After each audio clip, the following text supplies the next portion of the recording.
The Lord was appearing and reappearing to his followers over a period of 40 days. He is raised from the dead, and for the next 40 days, 1 month, 10 days, he is appearing to his followers, disappearing from his followers, and when he's appearing to them, he's teaching them about the kingdom of God. 40 days, teaching. 40 days, teaching. 40 days, teaching. 40 days, teaching. 40 is a very important number in the scriptures. It is oftentimes synonymous with preparation. So we see a man named Moses who led the nation of Israel out of Egyptian slavery. He brings them into a land, and then he goes up on a mountain, the Mount Sinai, spends 40 days up there with God in preparation to lead this nation, comes down from that mountain with the 10 commandments. We see Jesus 40 days in the wilderness, fasting and praying before he starts his public ministry. Watch, prepping for what he was about to do. So we see 40 days as a time of preparation.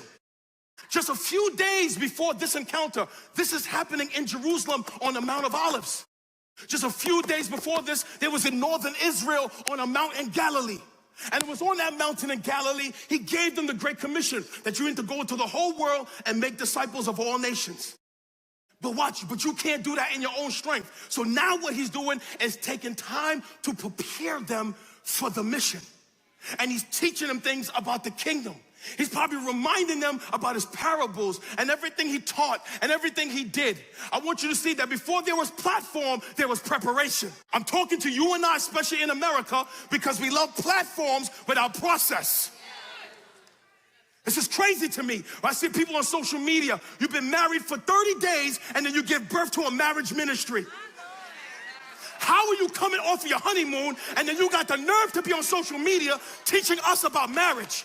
How you put the title, I don't care if you get offended, how you put the title marriage coach in your profile when you only been married for 30 days? You ain't even survived an argument yet. You haven't survived the argument, you haven't paid any bills together, you haven't had any agreement, you haven't had the thoughts of I want out of this marriage and survive that. Come on. You ain't been through no conflict, you ain't been through no wars, you ain't been through no spiritual warfare, you ain't did nothing. But this is our generation. This is what y'all love to do. You get saved on a Monday and you're giving birth to a ministry on Wednesday. We go straight to platform without process. We love stages without process. We love blessing without breaking. You're doing conferences and you haven't been shaped in character. And this is all over America. It's all over social media. You got all of these people. You a coach this, a coach that. How are you a coach of anything you haven't done for more than 60 days? It is the kindness of God to prepare you for every task. And I would to God that his preparation would just be a wand, that he just wave over you when you're sleeping, and then you just wake up ready. You wake up prepared. But God don't work that way. He sees pride in you, and nastiness in you, and attitudes in you, and arrogance in you, and lust in you, and evil in you, and all kind of rebellion in you, and the way he works it out of you is with life circumstances. So you got issues with faith, he'll put you in circumstances that demand faith. And then he'll use those circumstances as the preparation tool to train you to have greater faith.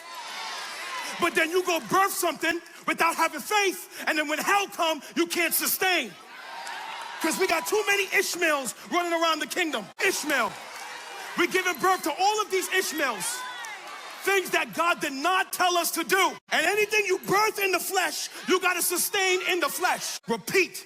Anything you birth in the flesh, you got to sustain in the flesh. Let me help you right now. God is not responsible to bless anything you started in your own flesh. You got people pastoring churches. God didn't tell you to do that. Doing ministry, God didn't tell you to do. Writing books, he did not tell you to write.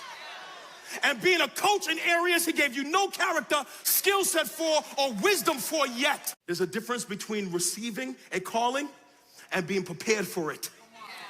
There's a difference between hearing God and knowing when to execute. You must know the difference between receiving and execution. Calling and preparation. This is how we start things that break us because we did not have the character formation to sustain it.